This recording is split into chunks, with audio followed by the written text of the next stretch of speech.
From Chicago studios, this is the Muslim News on Muslim Network TV. Assalamu alaikum, I'm Samana Siddiqui. First, the headlines. The more Omicron spreads, the more likely there will be a new variant, WHO. We can't vaccinate the planet every 6 months, a British vaccine creator says. Tesla opens showroom in Genocide zone in China. Taliban open an exhibit about the U.S. defeat in Afghanistan. Tinder is suing Muslim matching rival after failing to buy it. Our top story tonight. World Health Organization Representative Catherine Smallwood says the Omicron strain of the COVID-19 virus is evolving quickly. In a video call interview, she said the more it spreads, the more it transmits and replicates, and the more likely there is to be a new variant. So we went into 2022 seeing over 100 million cases having been reported from Europe and across Central Asia. And that's in a period of just 100 weeks since the first case in the region was identified. And so it's a big milestone. It's made more significant by the fact that in the past week, so the last week of 2021, the region saw more than 5 million new COVID-19 cases in that 1 week, which is a very significant increase, almost dwarfing what we've seen in the past. Many of the same epidemiologists who have breathed a sigh of relief over Omicron's relatively low death rate are anticipating that the next lineage might be much worse. It may combine Omicron's extreme transmissibility with the severity of the Delta variant. Andrew Pollard, one of the creators of the Oxford AstraZeneca COVID-19 vaccine, said giving people booster shots twice a year is not sustainable. In an interview with the British newspaper The Telegraph, Pollard said, "We can't vaccinate the planet every 6 months." Pollard heads the UK's Joint Committee on Vaccination and Immunisation. He stressed the need to target vulnerable populations going forward rather than administering doses to people older than 12 years. Pollard also cast doubt on the necessity of a fourth COVID-19 vaccine dose. A California man was sentenced Tuesday to life in prison plus 30 years on federal charges for the attempted arson of a mosque and an attack on a synagogue in 2019. 22-year-old John Earnest had already been sentenced to life without parole on state charges in San Diego County Superior Court in September. The sentences will run consecutively, court records show. Earnest fired a semi-automatic rifle in the synagogue in Poway, north of San Diego, on April 27, 2019. He killed a 60-year-old woman and wounded the rabbi, an 8-year-old girl, and her uncle before fleeing. Earnest had attempted to set fire to the mosque a month before the synagogue attack. A federal court has ordered the city of Horn Lake to approve construction permits for the first mosque in DeSoto County, Mississippi. The mosque proposal was denied earlier by the city council, leading to the federal lawsuit. The American Civil Liberties Union, ACLU Mississippi, and Simpson Thatcher filed the lawsuit last November on behalf of mosque co-founders Riyad Al-Khayyat and Maher Abu Irshaid. It claimed the zoning denial was due to anti-Muslim bias. The lawsuit cited a violation of the Federal Religious Land Use and Institutionalized Persons Act. This provides protection to places of worship, according to ACLU Mississippi.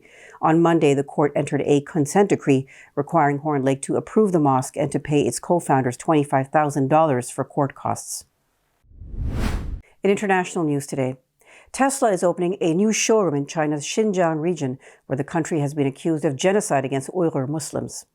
The company announced the showroom on December 31st with a post on the popular Chinese social media platform Weibo. The showroom is located in Urumqi in the Xinjiang Uyghur Autonomous Region, where an estimated 1 to 3 million Uyghurs are detained by the Chinese government. Tesla's announcement came about a week after U.S. President Joe Biden banned imports from the region unless companies can prove the materials were not made through forced labor.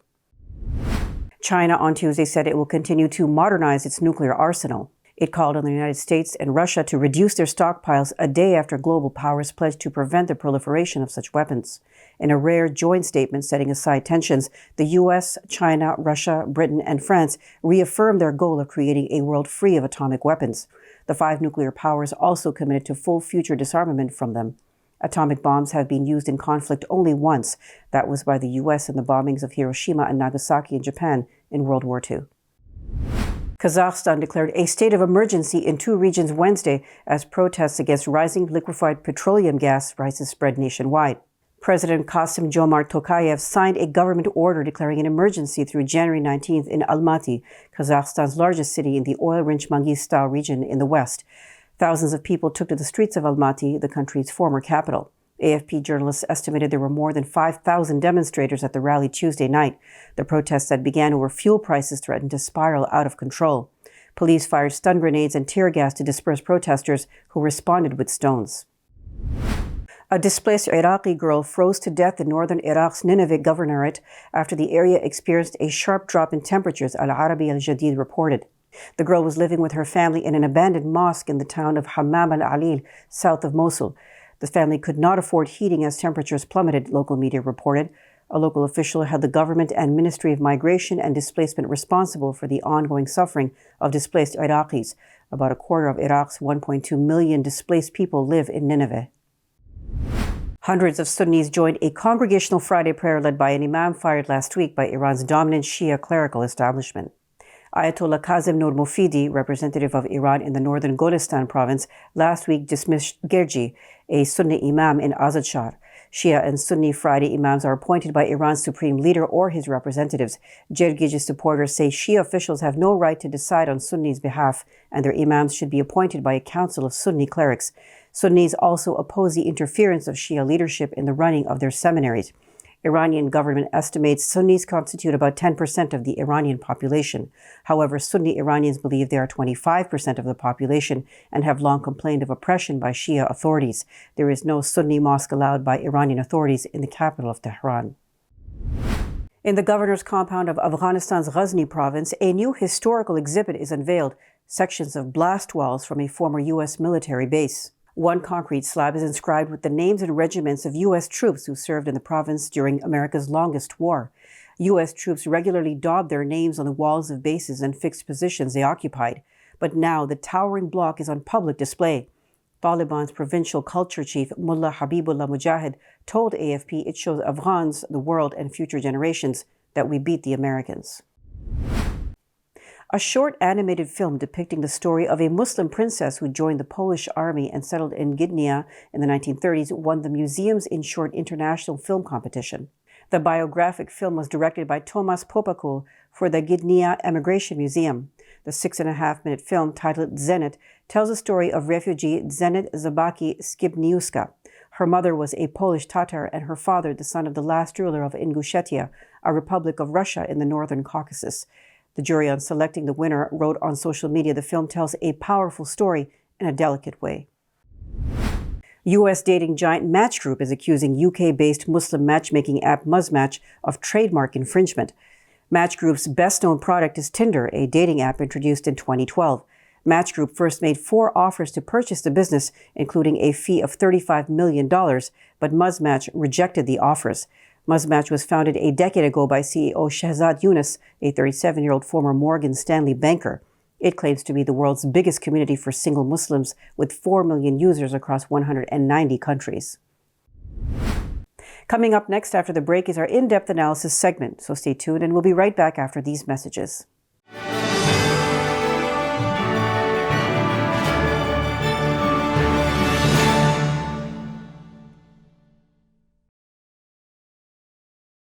If I could be you, and you could be me for just 1 hour. If we could find a way to get inside each other's minds. Walk a mile in my shoes. Walk a mile in my shoes. Well, before you abuse, criticize, and accuse. Walk a mile in my shoes. There are 16 million children struggling with hunger in America. That's 1 in 5 daughters, sons, neighbors, and classmates who don't know where their next meal is coming from. Yet billions of pounds of good food go to waste every year. It's time we do something about it. Feeding America is a nationwide network of food banks that helps provide meals to millions of kids and families in need. Visit feedingamerica.org to help them feed even more. Together, we can solve hunger. Together, we're feeding America.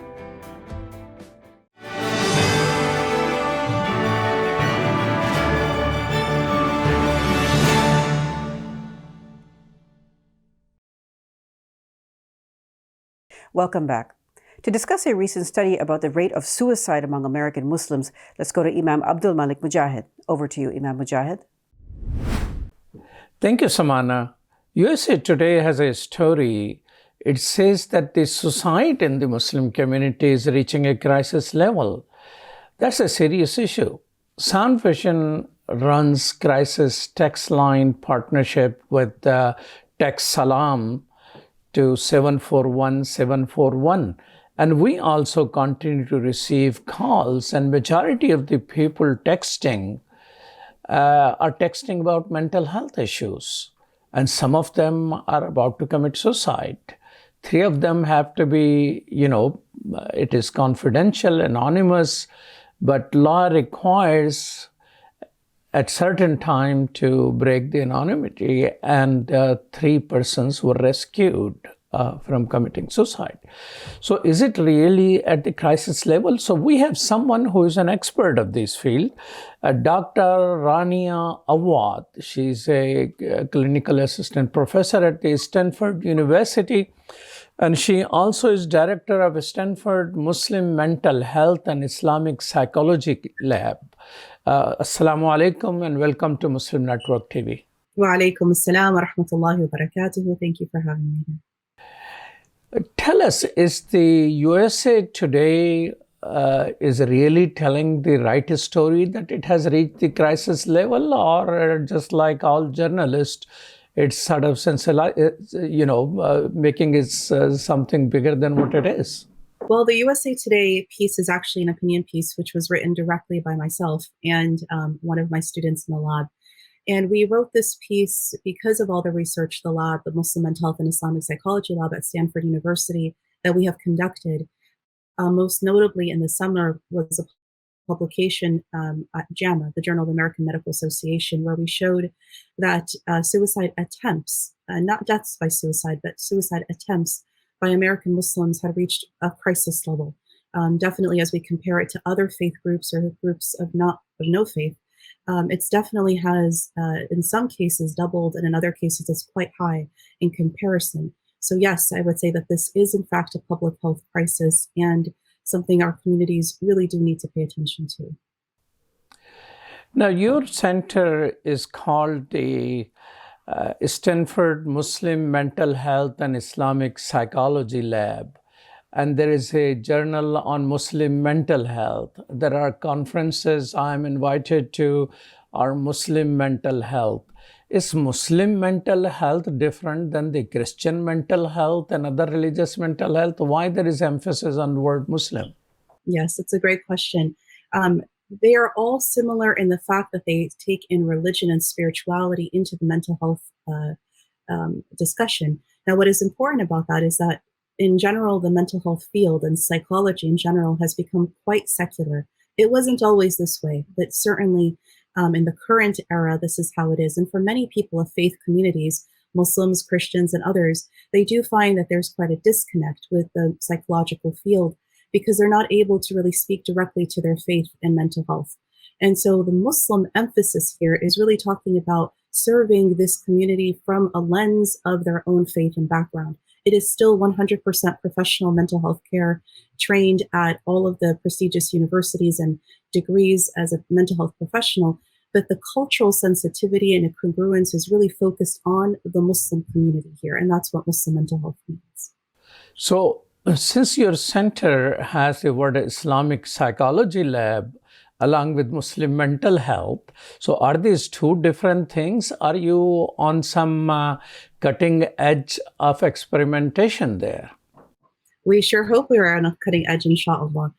Yes, there's actually a difference between Muslim mental health and Islamic psychology, which is why the lab carries both names. Muslim mental health, as I defined, is working with Muslim populations, whether that clinician be a Muslim or a non-Muslim, but they are working with Muslim populations, focusing on that group.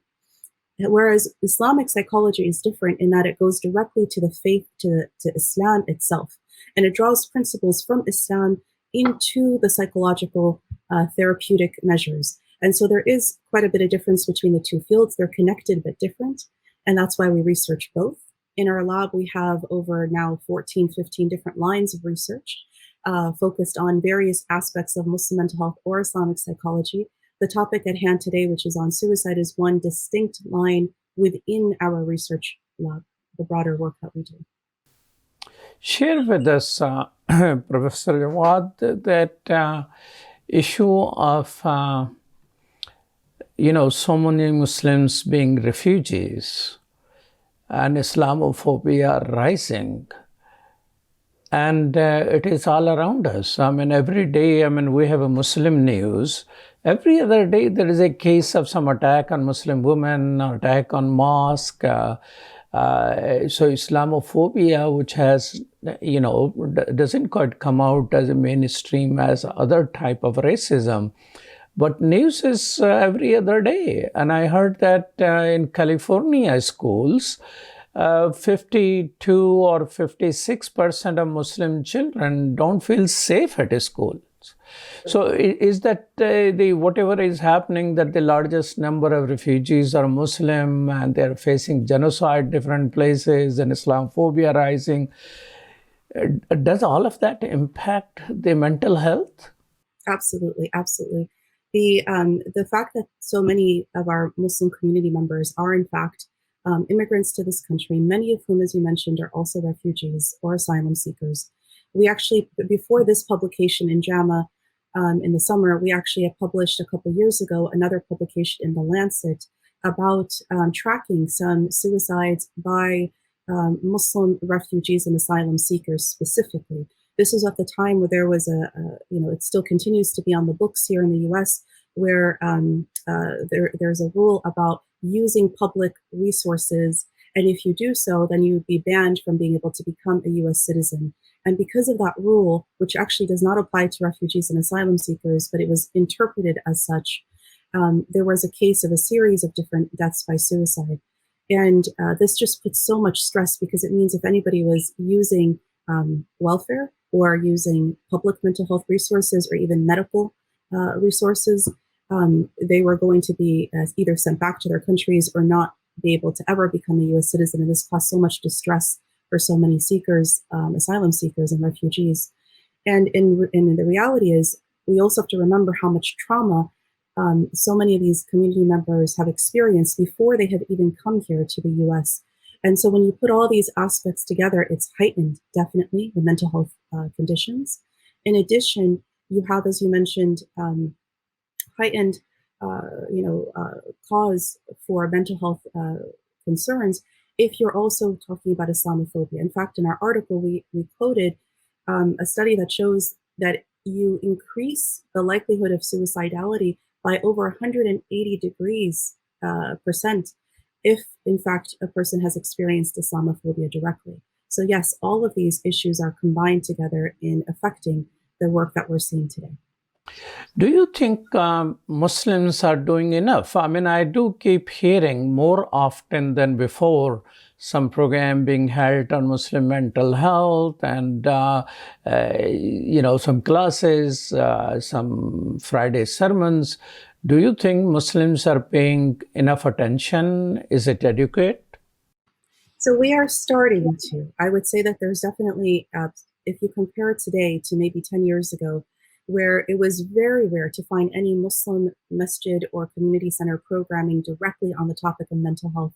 Even that word was so taboo. We didn't see that in our American Muslim centers where people were doing specific programming around mental health. Fast forward till today, you find that actually there is in fact programming. So we're starting to see a change and a difference.